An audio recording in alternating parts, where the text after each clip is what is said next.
Tarusan ka na nakatira ngayon, Obi. Si Joy ba yan, Ha? Joy? Si Ate Joy. Ate Joy!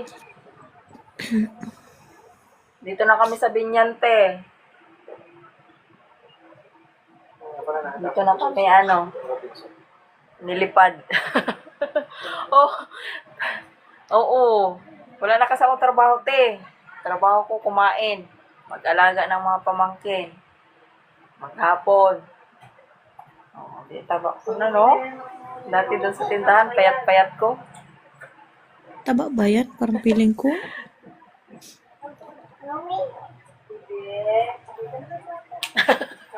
Taba na ni Cass. 30 na nga yung bewang ko eh. Dati 27. Gusto ko na rin po. Ako nga, hindi ko alam kung paano maging 30. Ba't ilan ba yung mo, Cass?